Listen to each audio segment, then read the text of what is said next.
Jesús explicó por qué tantas personas, tras orar con fervor, no encuentran alivio, sino un profundo vacío interior. No atribuyó esta sequedad a una falta de fe, ni tampoco a un castigo divino.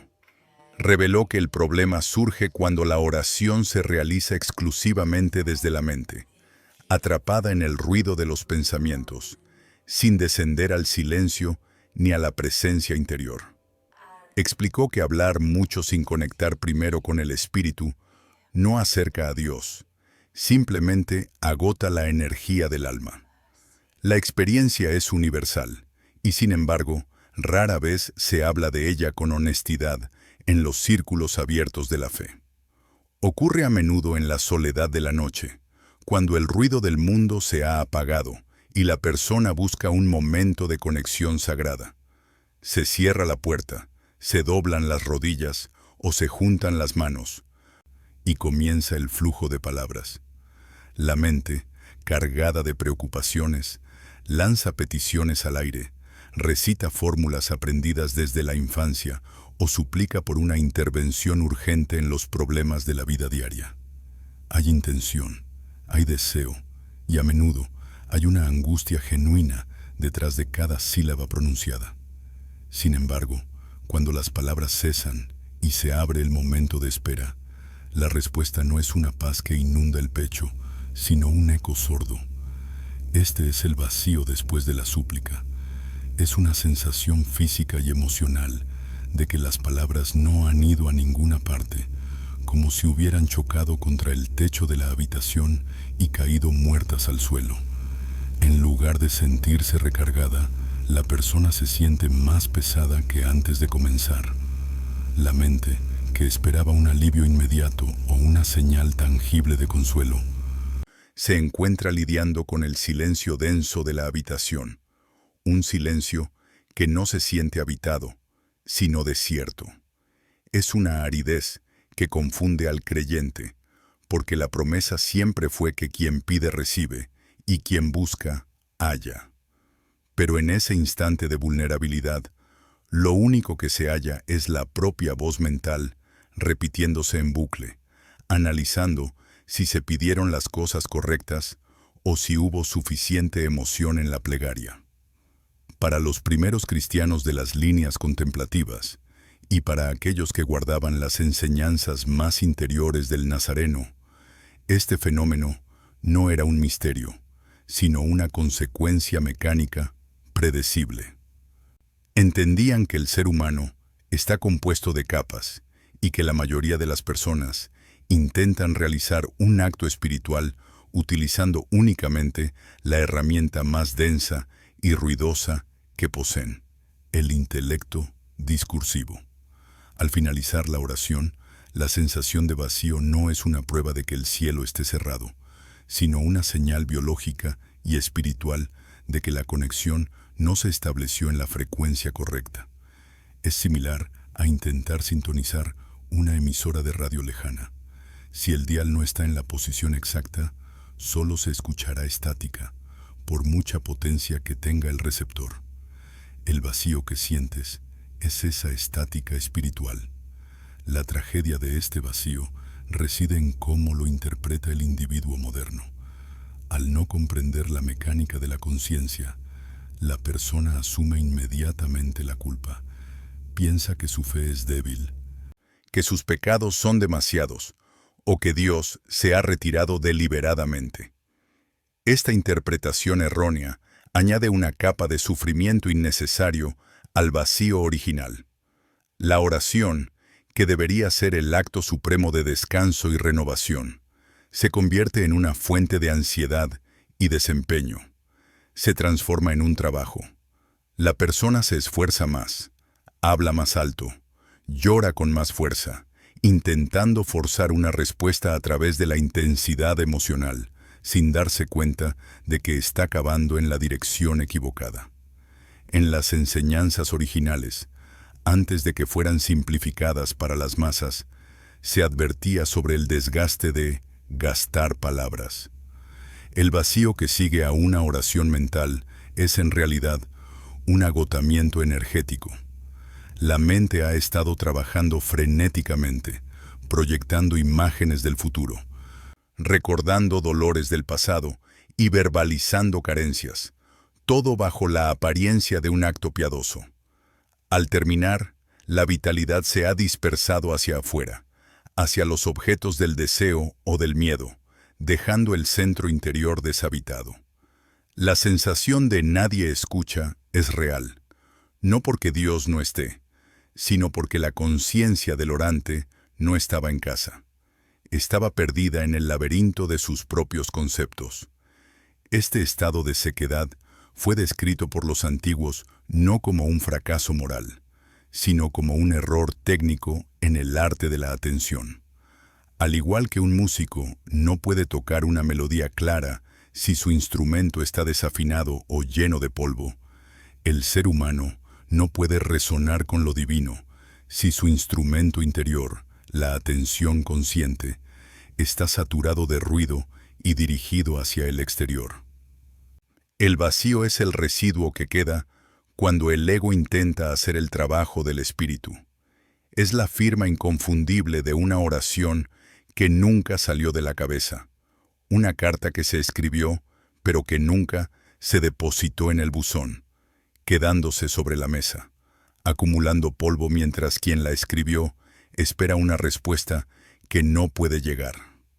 Entender este vacío no como un rechazo, sino como un síntoma de desconexión técnica, es el primer paso vital para corregir el rumbo y volver a la enseñanza olvidada sobre cómo entrar verdaderamente en la presencia. La interpretación inmediata que la mente humana fabrica ante el silencio espiritual es el abandono. Es una reacción instintiva, profundamente arraigada en nuestra psicología infantil. Si lloramos y nadie responde, asumimos que estamos solos en la habitación. Esta lógica, válida para las relaciones humanas, se transfiere erróneamente a la relación con lo divino, creando uno de los malentendidos más dolorosos en la vida del buscador. Cuando la oración parece rebotar contra el techo, el creyente concluye que Dios se ha retirado, que ha apartado su rostro o que ha decidido guardar silencio como una forma de pedagogía severa. Sin embargo, las enseñanzas más profundas del cristianismo primitivo y la sabiduría perenne sugieren que esta conclusión es metafísicamente imposible. La premisa fundamental de la que partía Jesús, y que luego fue reiterada por místicos y apóstoles, es la omnipresencia absoluta. Si aceptamos la definición de que la divinidad es el sustento de toda realidad, aquella fuerza en la que vivimos, nos movemos y somos, entonces el concepto de distancia espacial o emocional es una ilusión creada por los sentidos limitados. Dios no puede alejarse de nadie porque no es un objeto situado en un lugar específico del universo que pueda desplazarse de un punto A a un punto B. No hay un allá arriba al cual enviar la oración, ni un lejos al cual Dios pueda retirarse. La ausencia de Dios implicaría la inexistencia inmediata de la persona, pues la vida misma es la manifestación de esa presencia. Por tanto, el vacío que se siente no es un espacio donde Dios no está, es un espacio donde la percepción humana se ha vuelto ciega. Imagina por un momento a un pez en el océano que, de repente, declara sentirse seco y sediento. El agua lo rodea, lo penetra, pasa a través de sus branquias y sostiene cada célula de su cuerpo. El pez no está fuera del agua, el agua es su realidad total. Sin embargo, si ese pez pudiera desarrollar una insensibilidad en su piel y bloquear sus branquias, podría experimentar una asfixia y una sequedad aterrorizantes, incluso estando en las profundidades del mar. El problema no sería la ausencia del océano, sino la incapacidad del organismo para procesar el medio en el que está inmerso. De manera similar, el vacío después de orar es un problema de insensibilidad espiritual. una especie de callo que se ha formado sobre la facultad intuitiva del alma, impidiéndole sentir lo que siempre está presente. Este malentendido surge porque hemos sido entrenados para medir la realidad espiritual con las mismas herramientas que usamos para medir la realidad física, los 5 sentidos y las emociones reactivas. Esperamos que la presencia de Dios se manifieste como un escalofrío en la espalda, una emoción intensa de alegría, una voz audible o una solución mágica e instantánea a un conflicto. Cuando estos fenómenos sensoriales no ocurren, la mente, que es adicta a los estímulos, decreta que no pasó nada. Pero la presencia divina opera en una frecuencia mucho más sutil que la emoción humana o el pensamiento lógico. Es una corriente subterránea de paz y ser que fluye constantemente, pero que resulta invisible para una mente que busca fuegos artificiales. El vacío, entonces, es una ilusión de la percepción.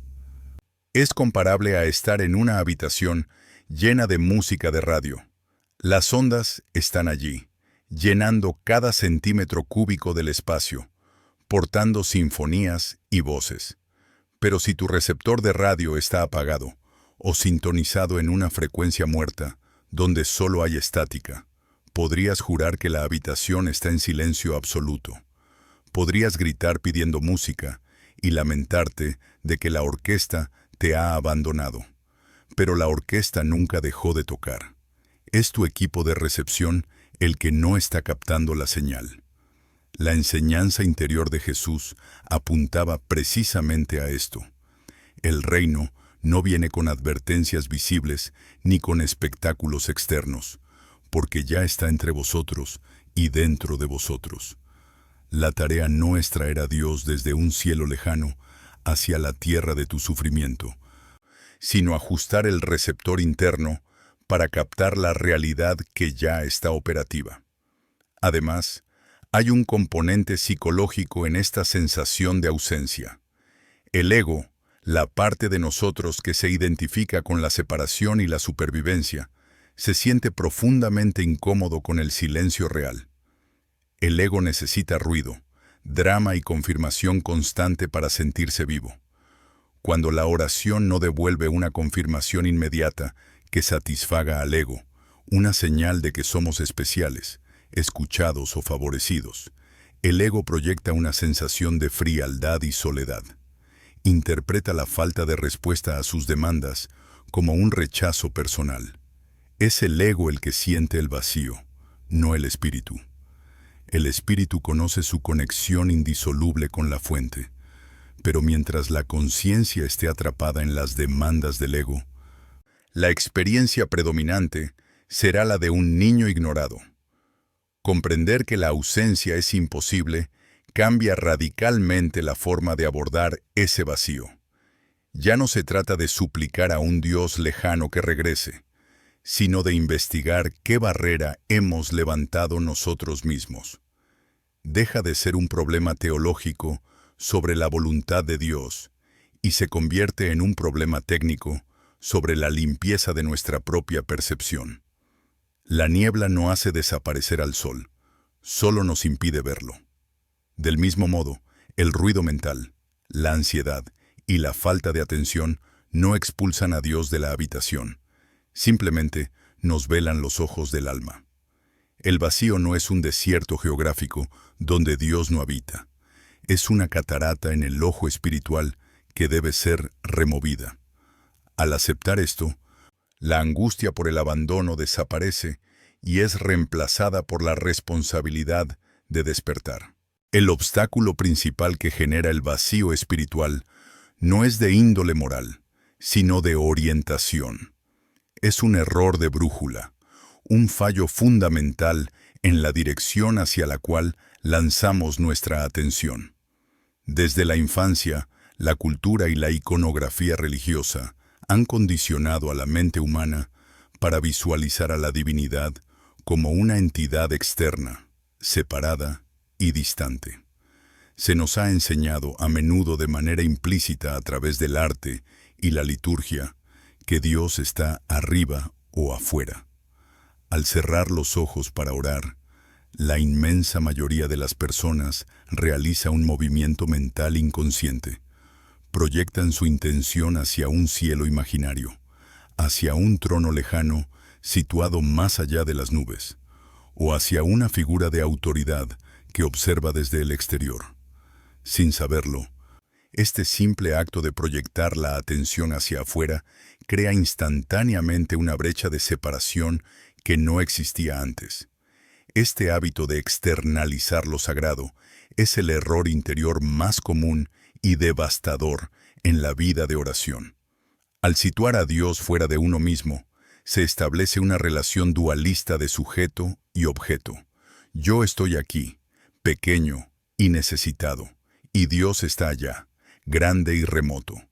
Esta configuración espacial de la mente convierte la oración en un viaje de larga distancia. La persona siente que debe enviar sus palabras a través de un abismo cósmico para ser escuchada, lo que genera una tensión sutil pero agotadora. Se requiere esfuerzo para alcanzar a ese Dios distante. Se requiere volumen, se requiere insistencia. Y es precisamente este esfuerzo por salir de uno mismo para encontrar a Dios lo que paradójicamente nos aleja de la fuente, pues la fuente nunca se movió de su sitio original. La enseñanza central de Jesús sobre la ubicación del reino fue radicalmente diferente a la de las religiones institucionalizadas de su época y de las posteriores. Cuando fue interrogado acerca de cuándo vendría el reino de Dios, su respuesta fue una corrección técnica de la orientación. El reino de Dios no vendrá con advertencia, ni dirán, helo aquí o helo allí, porque he aquí el reino de Dios está dentro de vosotros. Esta declaración no era una metáfora poética sobre la importancia de los sentimientos, sino una instrucción literal sobre dónde se encuentra la interfaz de conexión. La palabra griega utilizada, entos, implica en el interior o en medio de.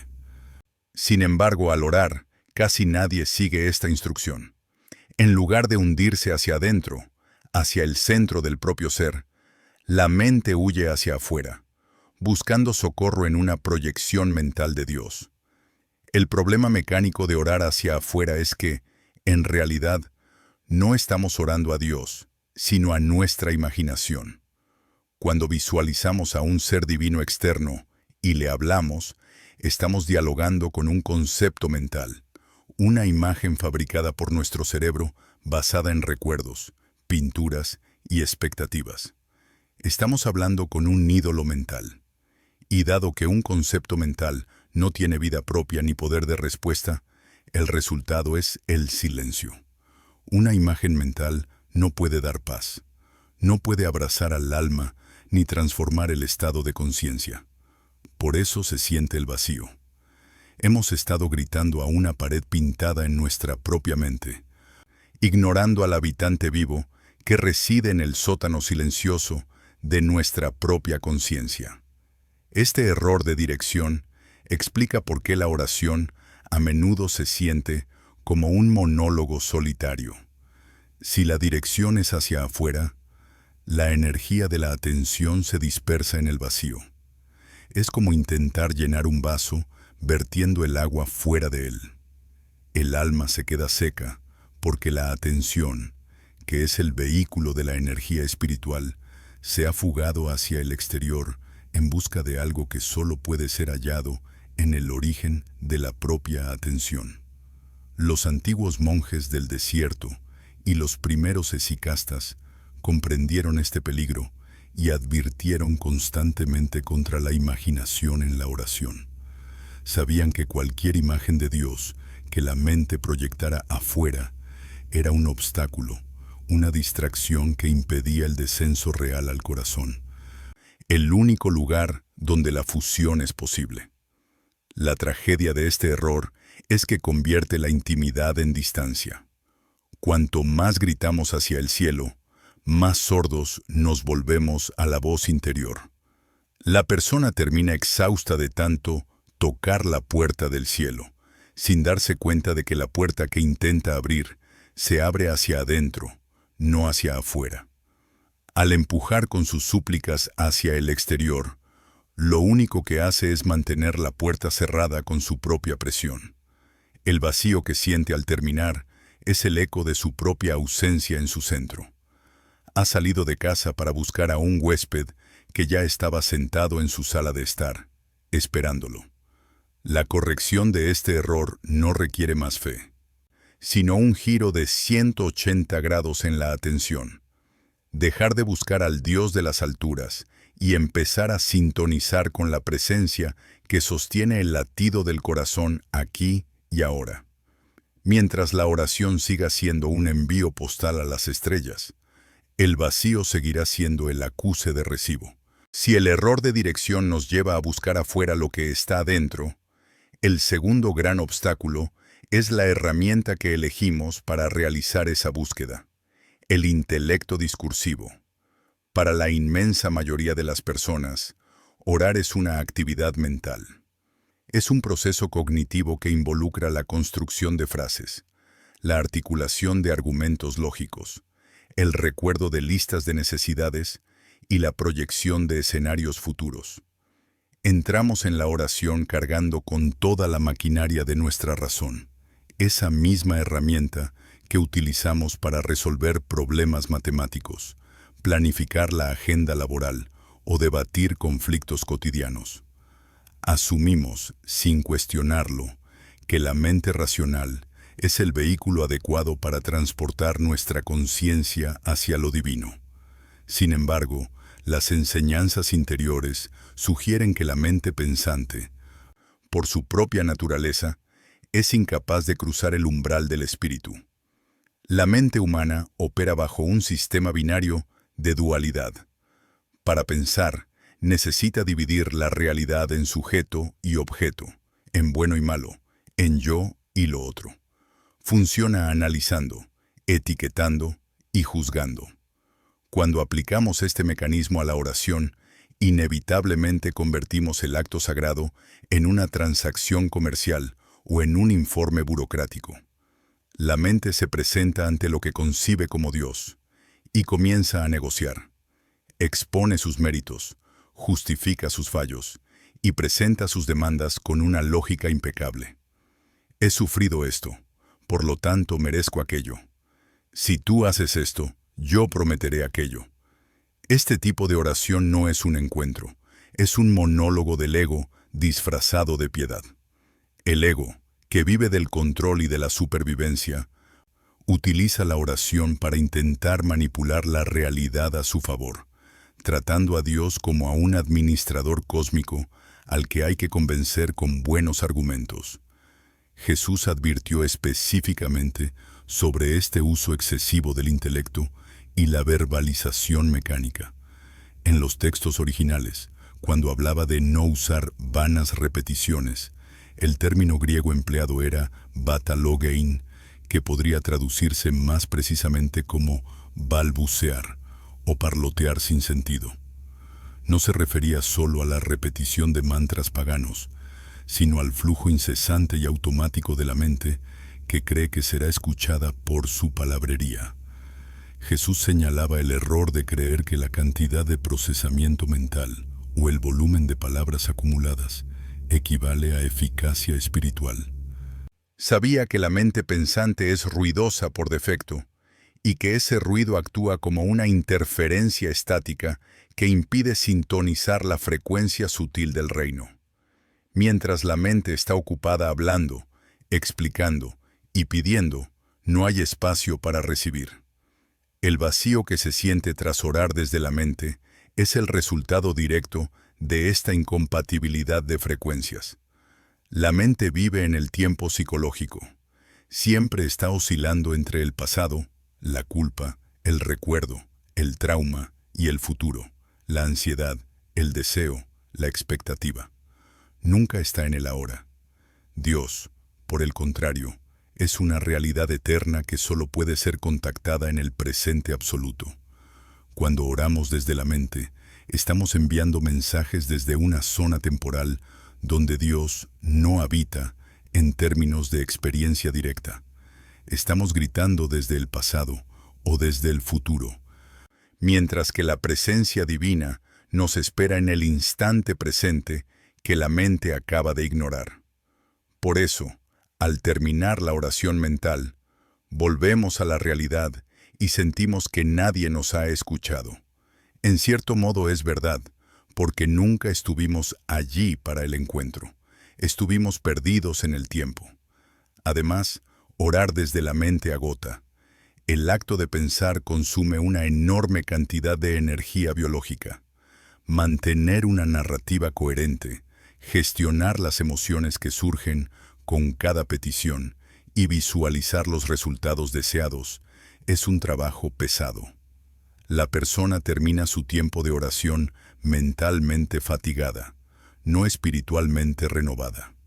Ha estado corriendo en una cinta de correr cognitiva, sudando y esforzándose, pero sin moverse un solo centímetro de su posición existencial.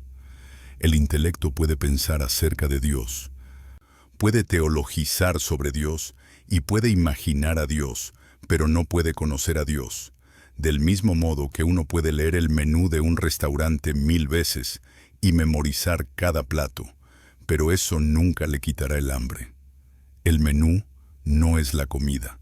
La mente se queda con los conceptos, con las palabras y con las ideas, pero el alma se queda hambrienta de la experiencia real. Este enfoque intelectual crea una barrera impenetrable, un techo de cristal fabricado con nuestros propios pensamientos. Las ideas sobre cómo debería ser la respuesta de Dios bloquean la respuesta real. Si la mente espera una solución específica, un trabajo, una curación, un cambio en otra persona, se cierra a la paz que podría estar fluyendo de una manera inesperada. La rigidez de la mente no permite que el espíritu respire. El vacío final es la decepción del intelecto que no obtuvo su juguete, confundida con el silencio de Dios. Para salir de este estancamiento, es necesario comprender que la oración no es un acto de pensar, sino un acto de ser. Requiere la valentía de soltar el salvavidas del pensamiento lógico y atreverse a flotar en el océano de la conciencia pura, donde las palabras son innecesarias y donde el intelecto debe rendirse para que el corazón pueda ver. Existe una urgencia casi neurótica en la práctica moderna de la oración, la prisa por llenar el espacio con sonido. Desde el momento en que se toma la decisión de orar, el individuo siente una compulsión inmediata de articular frases, ya sea en voz alta o en el subsuelo de su mente. El silencio se percibe culturalmente como un vacío inerte, un tiempo muerto en la transmisión, o peor aún, como un momento de incomodidad que debe ser evitado a toda costa. Nos comportamos como si Dios fuera un interlocutor impaciente que colgará el teléfono si no empezamos a hablar en el primer segundo de la conexión. Esta ansiedad por verbalizar es el síntoma de una desconexión profunda con la naturaleza del lenguaje sagrado. Hemos olvidado que las palabras no son la fuente de la comunicación espiritual, sino simplemente los contenedores. Y un contenedor, por muy bello o teológicamente correcto que sea, no sirve de nada si está vacío de contenido sustancial. El error técnico aquí es de orden secuencial. Intentamos construir las paredes y el techo de la casa, nuestras peticiones y agradecimientos, sin haber vertido primero los cimientos de hormigón sobre los que debe sostenerse la estructura. Ese cimiento es el silencio. En la arquitectura de la conciencia, el silencio no es la ausencia de ruido, es una sustancia viva, una presencia densa y nutritiva que precede a toda forma y a todo sonido. Es el lienzo en blanco necesario para que cualquier pintura tenga sentido. Cuando una persona comienza a hablar o a pensar palabras de oración sin haber establecido primero un estado profundo de quietud interior. Está intentando pintar en el aire. Las palabras caen al vacío porque no tienen una superficie de resonancia donde aterrizar.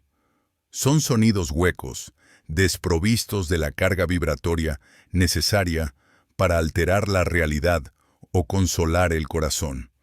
Si observamos con detenimiento los relatos sobre la vida de Jesús, notamos un patrón de comportamiento que ha sido sistemáticamente ignorado por la instrucción religiosa convencional. Antes de cualquier acto importante, antes de cualquier enseñanza, y sobre todo, antes de orar, Jesús buscaba la soledad y el silencio. Se retiraba al desierto, subía a la montaña o se apartaba a lugares desiertos muy de mañana, cuando todavía estaba oscuro. No iba allí para hablar, iba allí para sumergirse en el silencio. Esa inmersión previa no era un accesorio opcional, sino la carga de la batería. Las palabras que pronunciaba después, esas palabras que sanaban y transformaban, surgían como géiseres incontenibles desde esa presión acumulada de silencio.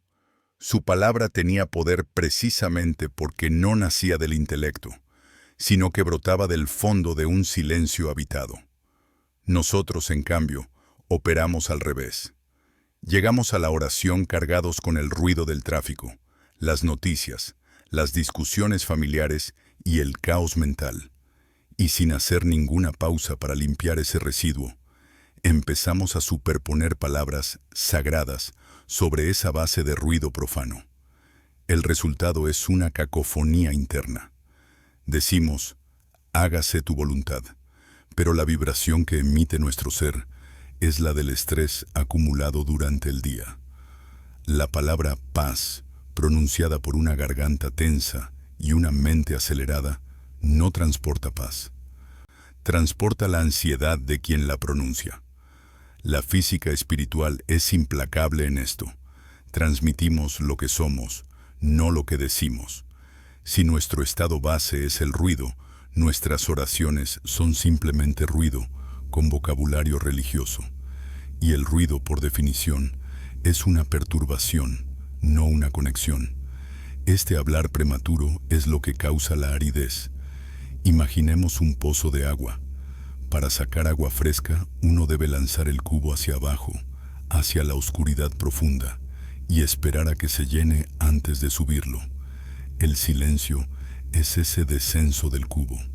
Hablar sin silencio es como subir y bajar frenéticamente el cubo sin dejar que toque el agua, tirando de la cuerda una y otra vez, golpeando las paredes secas del pozo. El esfuerzo es real, el cansancio en los brazos es real, pero el cubo siempre vuelve vacío. Al final de 20 minutos de oración verbal, intensa sin silencio previo, el alma está sedienta y el cuerpo está tenso, porque hemos realizado el trabajo mecánico de subir la cuerda sin haber hecho el contacto esencial con el agua viva. El silencio actúa como un filtro purificador. Cuando nos permitimos callar, realmente callar, antes de emitir la primera intención, ocurre un proceso de sedimentación. El polvo de la mente comienza a asentarse en el fondo. Las emociones reactivas pierden su virulencia. La respiración se acompasa con un ritmo más lento, más antiguo. En ese espacio de no hacer, la identidad del ego, ese pequeño personaje que siempre tiene miedo y siempre necesita cosas, comienza a disolverse suavemente, dejando paso a una conciencia más amplia. Solo desde ese estado de quietud, cuando uno ya se siente lleno de presencia sin haber dicho nada, tiene sentido pronunciar una palabra. En ese punto, la palabra no se utiliza para llamar a Dios, sino para navegar dentro de la presencia que ya se ha hecho manifiesta. La enseñanza oculta es que la oración verbal debería ser la última etapa, no la primera.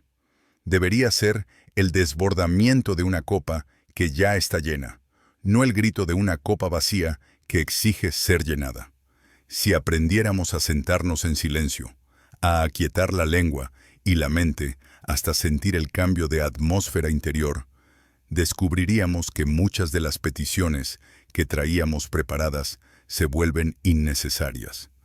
En el silencio, la carencia que motivaba la petición a menudo desaparece, reemplazada por una plenitud que no necesita palabras. Y si todavía queda algo por decir, esa palabra, nacida del vientre del silencio, sale cargada de autoridad y vida. Es una palabra pesada en el mejor sentido, una palabra que resuena en los huesos y que no deja vacío tras de sí, sino una estela de certeza. El vacío post-oración es, en esencia, la fatiga de una lengua que corrió más rápido que el espíritu. Para comprender verdaderamente por qué tantas oraciones parecen caer en el vacío, debemos desmantelar la definición misma de lo que creemos que es orar. En la mentalidad contemporánea, moldeada por siglos de una pedagogía religiosa que imitaba las estructuras feudales, la oración se concibe como una transacción. Es un acto burocrático en el que un subordinado, el humano, presenta una solicitud formal a un superior, Dios, para obtener un recurso o un favor que actualmente no posee. Bajo esta lógica, la oración es fundamentalmente una declaración de carencia. No tengo salud, por favor dámela. No tengo dinero, por favor envíamelo. Tengo miedo, por favor quítamelo. Aunque esto parece humilde y lógico desde la perspectiva humana, desde la perspectiva de la metafísica que enseñaba el maestro de Galilea, es un mecanismo que garantiza el fracaso. Jesús introdujo una tecnología espiritual radicalmente opuesta a la súplica basada en la carencia. Su enseñanza sugería que la oración no es un mecanismo para pedir cosas que no están, sino una herramienta para sintonizar con realidades que ya existen en un plano superior de la conciencia. La frase clave, a menudo repetida pero raramente comprendida en su profundidad técnica, se encuentra en los registros evangélicos. Por tanto, os digo que todo lo que pidiereis orando, creed que lo habéis recibido, y os vendrá. Nótese el tiempo verbal. No dice, creed que lo recibiréis, en un futuro hipotético, sino, creed que ya lo habéis recibido. Aquí yace el secreto del estado del ser. Jesús no enseñaba a orar para cambiar a Dios, enseñaba a orar para cambiar el estado interno del que ora. El universo espiritual, tal como lo describen los antiguos sabios, no responde a nuestras palabras ni a nuestros deseos superficiales. Responde a nuestra resonancia, a nuestro estado de ser predominante. Funciona como un espejo de alta fidelidad. Si tu estado interior es de angustia y necesidad, y desde esa angustia gritas pidiendo paz, el universo no escucha la palabra paz, lee la vibración de angustia, y por ley de correspondencia te devuelve más circunstancias que justifiquen y perpetúen esa angustia. Orar desde la necesidad es afirmar la necesidad. Cada vez que dices, Dios, por favor, necesito esto, estás subrayando en el código de tu realidad el hecho de que no lo tienes. Estás decretando tu propia pobreza. El vacío que sientes después es simplemente la confirmación de que tu estado de no tener se ha mantenido intacto. La oración como estado del ser implica una alquimia interna antes de pronunciar una sola palabra. Requiere entrar en la cámara secreta de la mente y generar, mediante la imaginación y el sentimiento profundo, la sensación de que la petición ya ha sido concedida. No se trata de engañarse a uno mismo, sino de reconocer que en el reino, ese campo de potencial infinito dentro de nosotros, todas las posibilidades ya existen. La oración correcta es el acto de habitar la sensación del deseo cumplido. Si buscas paz, no la pides. Te sientas en silencio y evocas la sensación de la paz hasta que tus células vibren con ella. Te conviertes en la paz. Y cuando te conviertes en ella, cuando tu estado del ser se transforma de el que busca paz a el que es paz, entonces la realidad exterior no tiene más remedio que reorganizarse para reflejar ese nuevo estado. Este enfoque explica por qué la gratitud era la herramienta predilecta de los grandes iniciados. La gratitud es la única emoción que implica posesión. Uno solo da gracias por lo que ya ha recibido o por lo que está seguro de recibir. Dar gracias antes de ver el resultado físico es la prueba suprema de que se ha logrado el cambio de estado. Cuando Jesús se paró frente a la tumba de Lázaro, no suplicó: «Por favor, devuélvele la vida si es posible». Dijo: «Padre, gracias te doy por haberme oído». Dio gracias por el hecho consumado antes de que el hecho fuera visible para los ojos mortales. Estaba operando desde el estado de ser de la resurrección, no desde el estado de la muerte. Si hubiera orado desde la desesperación de la muerte, la tumba habría permanecido cerrada. El vacío que experimentan los buscadores modernos es la distancia entre sus palabras y su ser. Sus labios dicen: «Creo en tu abundancia», pero su estómago está contraído por el miedo a la escasez. Su boca dice: «Hágase tu voluntad», pero su mente está diseñando planes de contingencia por si Dios falla. Hay una fractura en la integridad del ser. El estado del ser es la suma total de lo que sientes, crees y eres en el nivel más profundo, más allá de la máscara social. Dios se une a quien eres, no a quien finges ser durante 5 minutos de oración. Si no cambiamos quiénes somos internamente, si no nos movemos del estado de víctima al de hijo, del estado de mendigo al de heredero, nuestras palabras serán cascarones vacíos. Por lo tanto, la corrección de este error requiere dejar de ver la oración como una carta a los Reyes Magos y empezar a verla como un acto de sintonización de frecuencia. Es el trabajo de ajustar el dial interno hasta que la música del reino se escuche clara. Cuando uno logra orar desde el estado del ser, la oración deja de ser un esfuerzo. Se convierte en un descanso. Ya no hay que convencer a nadie, ni luchar contra nada. Simplemente, uno se desliza en la certeza de que yo y el Padre uno somos, y en esa unidad la carencia es imposible. El vacío desaparece porque el espacio interior ha sido llenado por la convicción de una realidad presente. No se siente que algo falta, se siente que algo está en camino de manifestarse porque ya es real en el mundo invisible del corazón. Dejamos de ser mendigos esperando migajas para convertirnos en creadores conscientes que alinean su vibración con la verdad divina. A menudo ignoramos que la oración no es un acto desencarnado que ocurre flotando sobre nuestras cabezas. Es un evento que sucede, inevitablemente, dentro de la biología. Existe una creencia errónea, heredada de siglos de desprecio teológico por la materia, de que para elevarse a Dios hay que olvidar el cuerpo, como si la carne fuera un lastre sucio del que debemos deshacernos. Sin embargo, la realidad de la experiencia mística demuestra lo contrario. El cuerpo es el resonador, el instrumento físico a través del cual la conciencia debe vibrar. Y aquí yace una de las causas más físicas y menos comprendidas del vacío espiritual: la profunda desconexión entre lo que dice la boca y lo que está gritando el sistema nervioso. Imaginemos la escena común. Una persona se arrodilla o se sienta para orar pidiendo paz, confianza y entrega. Sus labios articulan palabras de fe. Pero si pudiéramos escanear su estado fisiológico en ese mismo instante, veríamos un panorama de guerra. Su respiración es corta y clavicular, señal inequívoca de alerta.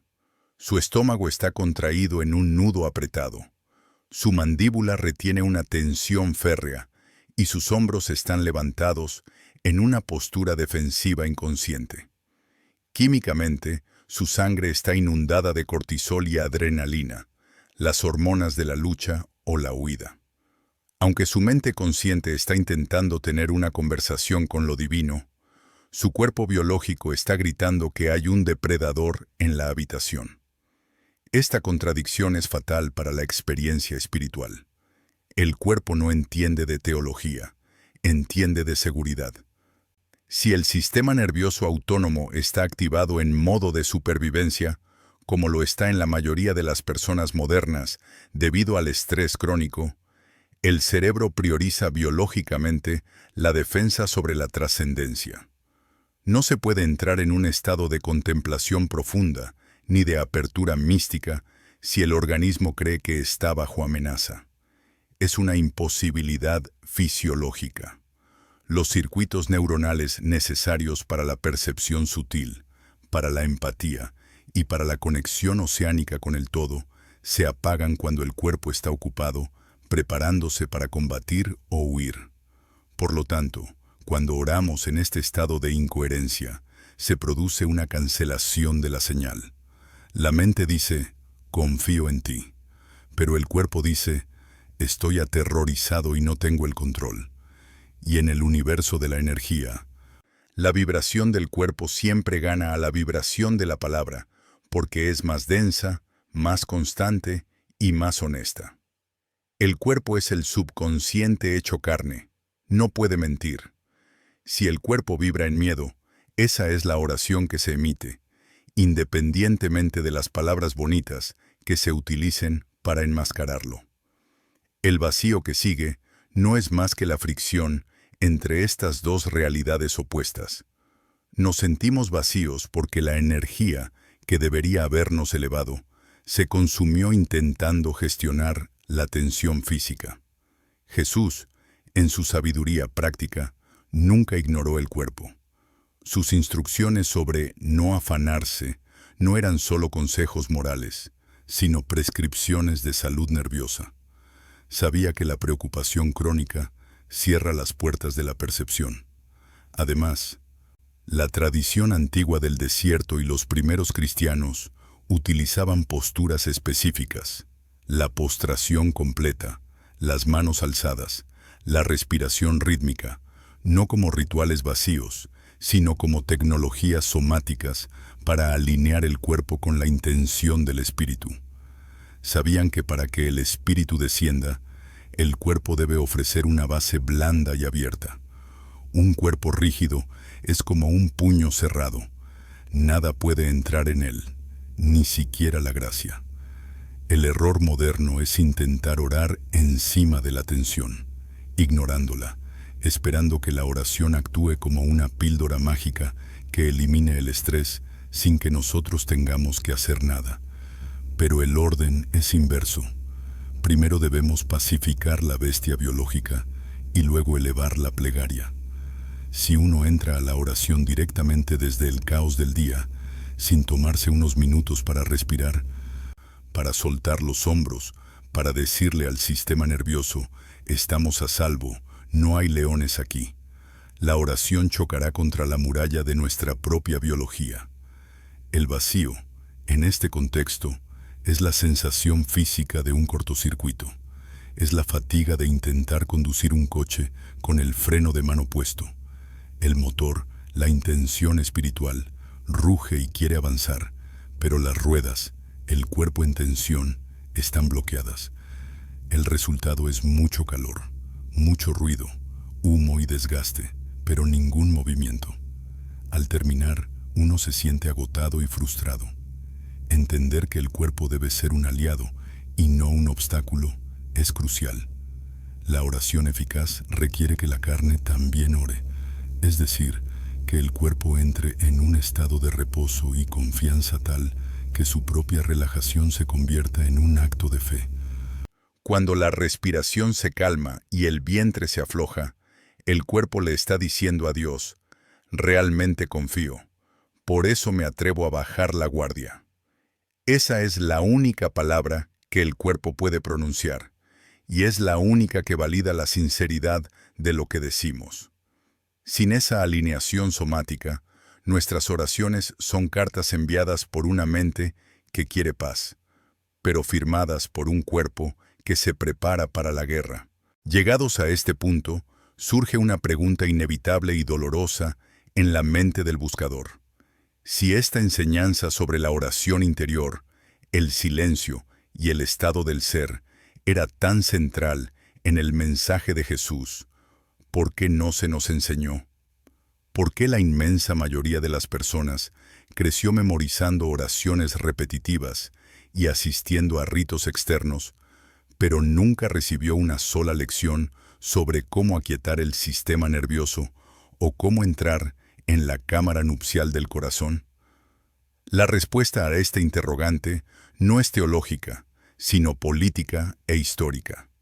Se trata de la transformación gradual que sufrió el movimiento original de Jesús al convertirse en una religión de Estado, un proceso donde la mística fue desplazada por la estructura. En los primeros siglos existían corrientes cristianas que enfatizaban la gnosis o el conocimiento directo. Para estos primeros seguidores, la salvación no era un estatus jurídico ni una membresía grupal, sino una transformación de la conciencia individual. Entendían la oración como una tecnología de ascensión. Sin embargo, a medida que la fe comenzó a organizarse y a institucionalizarse, especialmente tras la conversión del Imperio Romano, surgió una necesidad pragmática. ¿Cómo se gobierna a una masa de millones de creyentes? La experiencia mística individual es, por naturaleza, ingobernable. Un individuo que tiene acceso directo a la divinidad, que escucha la voz interior y encuentra su propia paz sin intermediarios, es difícil de controlar. No depende de la jerarquía, no necesita pagar tributos por la mediación y no teme a la excomunión porque su templo lo lleva dentro. Para consolidar la unidad y el poder de la Iglesia naciente, fue necesario estandarizar la práctica. La puerta interior que Jesús enseñó a abrir fue sutilmente clausurada y reemplazada por las puertas físicas de la catedral.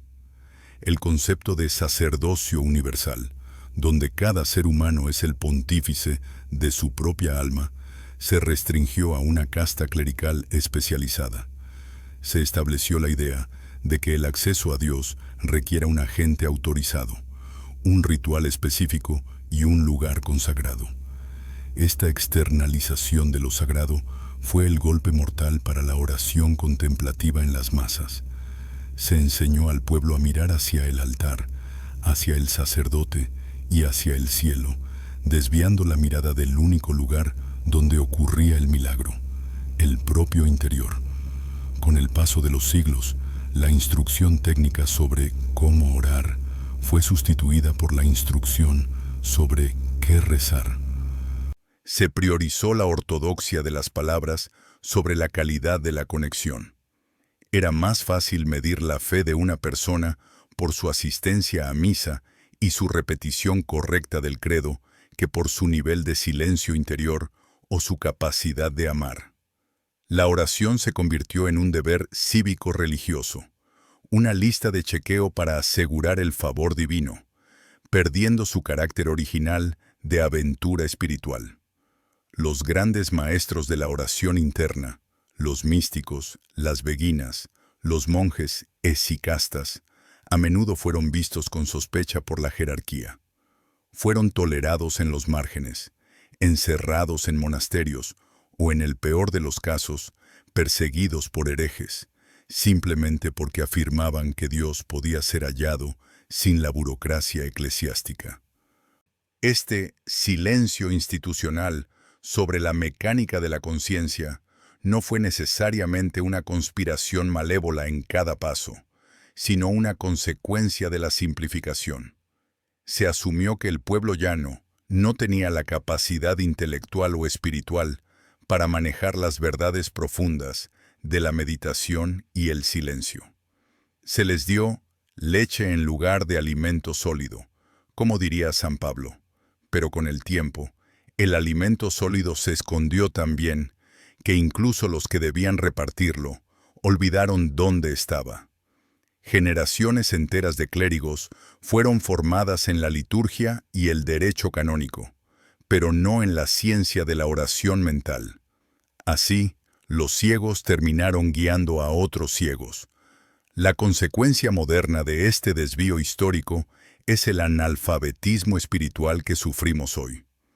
Tenemos el hardware de la religión, los edificios, los libros, las tradiciones, pero hemos perdido el software operativo, el manual de instrucciones sobre cómo hacer funcionar la máquina humana para conectar con lo divino. Nos entregaron las cáscaras de las nueces vacías y nos dijeron que eso era el alimento. Nos enseñaron a recitar, pero no a resonar. Nos enseñaron a pedir, pero no a recibir. El vacío que sientes después de orar es, en gran medida, una herencia cultural. Estás intentando usar un mapa que fue dibujado para mantener el orden social, no para guiarte hacia la intimidad espiritual. Estás utilizando herramientas diseñadas para la religión colectiva externa en tu búsqueda privada interna, y no encajan. La sensación de fracaso no es tuya. Es el fracaso de un sistema educativo religioso que olvidó enseñar lo único necesario, que el templo es el cuerpo, que el sacerdote es el corazón y que la ofrenda es el silencio del ego. Recuperar este conocimiento implica desaprender siglos de condicionamiento y tener la valentía de reclamar la autoridad espiritual que fue delegada a las instituciones, para volver a sentarse a los pies del maestro interior que nunca ha dejado de esperar en silencio. Frente a la confusión de las prácticas externas y el agotamiento de la mente racional, la solución que ofreció Jesús fue de una precisión quirúrgica. No propuso una reforma de los rituales del templo, ni sugirió nuevas letanías más largas. Su corrección fue técnica y se centró en la ubicación y el método de acceso a la conciencia. Esta enseñanza maestra se encuentra condensada en una sola instrucción, conocida universalmente, pero comprendida superficialmente. Mas tú, cuando ores, entra en tu aposento, y cerrada la puerta, ora a tu Padre que está en secreto. Durante siglos, esta frase se ha interpretado como una simple sugerencia de privacidad doméstica, un consejo para buscar un lugar tranquilo en la casa donde nadie moleste. Sin embargo, para los oídos iniciados en el lenguaje simbólico de la mística, Jesús estaba describiendo una maniobra de la conciencia, no un cambio de habitación física. El aposento, o cuarto, al que se refiere el texto original griego, tamieion, designaba a menudo una despensa interior, un lugar de almacenamiento seguro y oculto, lejos de la vida pública de la casa. En la arquitectura del ser humano, este aposento es el corazón profundo, el centro mismo de la psique donde reside la chispa divina. La instrucción de entrar es una orden de repliegue. Implica retirar la atención que está dispersa en el mundo exterior, en los problemas del trabajo, en las opiniones ajenas, en las apariencias, y traerla de vuelta al centro. Es un movimiento centrípeto. Mientras la atención vaga por el mundo, el aposento está vacío y oscuro. Solo cuando el dueño de la casa, la conciencia, entra en él, el lugar se ilumina. Pero la parte crucial de la instrucción, la clave que diferencia una oración efectiva de una fantasía mental, es la frase, y cerrada la puerta. Aquí es donde fallan la mayoría de los intentos modernos de orar. La puerta no es de madera, son los sentidos. Los 5 sentidos físicos, vista, oído, tacto, gusto y olfato, son las puertas por las que el mundo exterior entra en nuestra mente y por las que nuestra energía vital se escapa hacia el mundo. Mientras estas puertas estén abiertas, la mente está inundada de datos sensoriales y no puede percibir la realidad sutil del espíritu. Cerrar la puerta significa, literalmente, desconectar los sentidos del mundo objetivo.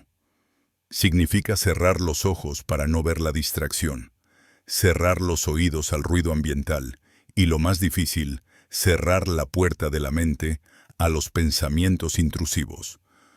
Jesús enseñaba que Dios está en secreto. Esta es una declaración de ubicación vibratoria.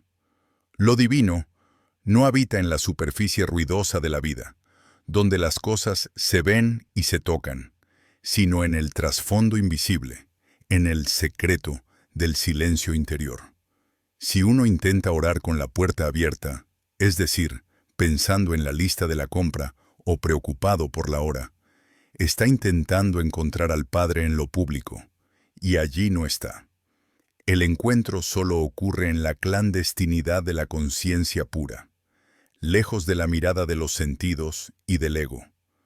Al cerrar la puerta de los sentidos, se crea una cámara de vacío sensorial donde la voz suave de la intuición y la presencia, que habitualmente son ahogadas por el estruendo del mundo, pueden finalmente ser escuchadas.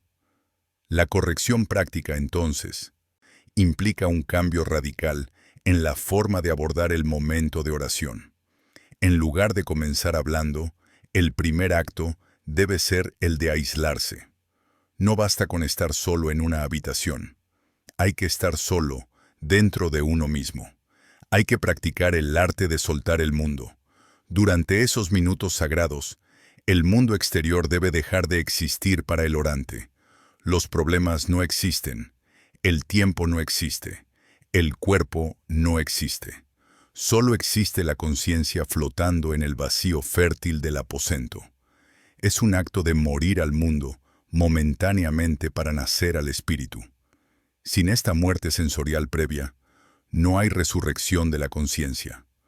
Cuando se logra este cierre, la dinámica de la oración cambia. Ya no se trata de lanzar palabras hacia arriba, sino de dejar caer las necesidades en ese pozo de silencio, sabiendo que vuestro Padre sabe de qué cosas tenéis necesidad antes que vosotros le pidáis. La oración en el aposento cerrado se convierte en un acto de comunión silenciosa, de fusión. En ese secreto, la separación entre el que pide y el que da se disuelve. Uno se da cuenta de que la fuerza que busca está latiendo en su propio pecho, y la promesa final es contundente. Tu Padre que ve en lo secreto te recompensará en público. Esto significa que el cambio de estado interno que logras en el silencio total de tu meditación se manifestará inevitablemente como un cambio visible en tu vida externa. Lo que se gesta en la oscuridad del útero espiritual nace a la luz de la realidad material. Esta es la técnica perdida, el retiro de los sentidos para encontrar la presencia, dejar de ser un habitante de la superficie para convertirse, aunque sea por unos instantes al día, en un habitante de las profundidades. El vacío desaparece porque el aposento nunca estuvo vacío. Estaba lleno de una presencia que solo se hace visible cuando se apagan las luces del mundo exterior. Recuperar esta práctica de cerrar la puerta es el paso esencial para transformar la aridez en un manantial, pasando de la religión de las palabras a la espiritualidad de la presencia. Llegamos al final de este recorrido por la anatomía oculta de la oración, y es momento de reconsiderar esa sensación que dio origen a nuestra búsqueda, el vacío. Durante demasiado tiempo, has tratado esa aridez como a un enemigo, como a un intruso que debía ser expulsado o escondido bajo la alfombra de la culpa. Has luchado contra ella, la has temido y has permitido que socave tu confianza en la realidad espiritual. Pero si observamos este fenómeno desde la perspectiva de la alta ingeniería de la conciencia, nuestra conclusión debe cambiar radicalmente. El vacío no es un adversario, es un aliado severo, pero honesto. Es un sistema de retroalimentación perfecto, diseñado para evitar que te conformes con una imitación mental de Dios. Imagina que estás conduciendo un vehículo y de repente una luz roja parpadea en el tablero. Esa luz no está ahí para castigarte, ni para decirte que eres un mal conductor. Está ahí para avisarte de que el motor se está sobrecalentando o de que el aceite se ha agotado. Odiar la luz o intentar romper la bombilla para que deje de brillar sería una locura. La luz te está salvando de un daño mayor. El vacío espiritual funciona exactamente igual. Es la luz roja en el tablero de tu alma. Se enciende cada vez que tu atención se desvía hacia el intelecto, cada vez que intentas sustituir la experiencia viva por conceptos muertos, cada vez que buscas afuera lo que solo existe adentro. El vacío es la forma que tiene tu espíritu de decirte, por aquí no es. Da la vuelta. Lejos de ser una señal de abandono, el vacío es la prueba de que tu alma todavía tiene el discernimiento intacto. Si pudieras orar mecánicamente, con la mente llena de ruido y el corazón cerrado, y aún así, sentirte falsamente satisfecho, eso sería el verdadero peligro. Eso significaría que te has vuelto insensible a la verdad, que te has conformado con el placebo. Pero el hecho de que sientas el vacío indica que tu ser profundo rechaza el alimento falso. Tu alma sabe diferenciar entre el pensamiento de Dios y la presencia de Dios, y cuando le das solo pensamientos, responde con hambre. Esa hambre es el vacío. Es un síntoma de salud espiritual, un grito que exige el alimento real de la presencia silenciosa. Por lo tanto, la próxima vez que te encuentres en ese desierto, después de orar, no te desesperes. Detente, respira, agradece la señal. Reconoce que el vacío te está invitando a soltar la técnica que estás usando. Te está diciendo suavemente, deja de pensar la oración, empieza a sentirla. Es una invitación a descender de la cabeza al corazón. El vacío es el límite del intelecto. Es el abismo donde terminan las palabras y donde debe comenzar el salto de fe hacia el silencio. Si la mente no encuentra nada a qué aferrarse, es porque has llegado a la frontera de lo conocido. No retrocedas llenando el espacio con más palabras. Quédate ahí. Ese espacio que parece vacío es, en realidad, el útero de la creación, esperando a que te quedes lo suficientemente quieto para percibir el latido que hay en su interior. Esta es la gran paradoja del camino interior. Lo que la mente llama vacío, el espíritu lo llama espacio libre. Para que Dios pueda entrar, el ego debe salir. Para que la plenitud pueda manifestarse, debe haber un espacio vacante de conceptos y juicios. Esa sensación de nada que tanto te asusta es, en verdad, la limpieza necesaria, el lienzo en blanco. Los antiguos maestros decían que Dios es la nada que es todo, una nada fértil que no es ausencia, sino potencial puro antes de la forma. Al aceptar el vacío sin resistirte a él, al dejar de luchar y simplemente descansar en esa oscuridad silenciosa, notarás que la textura de la experiencia cambia. El miedo se disuelve y lo que antes parecía un abismo frío se revela como un océano de paz infinita, oscura y cálida, que te sostiene sin pedirte nada a cambio. Así que, esta noche, o cuando vuelvas a cerrar los ojos para buscar lo sagrado, no busques emociones, no busques luces, no busques palabras inteligentes. Busca el silencio, y si encuentras el vacío, sonríe internamente y dile, te reconozco, eres la señal de que debo callar más profundamente. Deja que ese vacío sea la cuna donde acuestas a tu mente cansada. Permite que el silencio te envuelva como una manta pesada y antigua. No hay nada que lograr, nadie a quien convencer, ninguna distancia que recorrer. El reino está aquí, escondido justo detrás del ruido de tu propio esfuerzo. Suelta el esfuerzo, cierra la puerta. La presencia que has estado buscando ya te ha encontrado en el silencio. Descansa en esa verdad.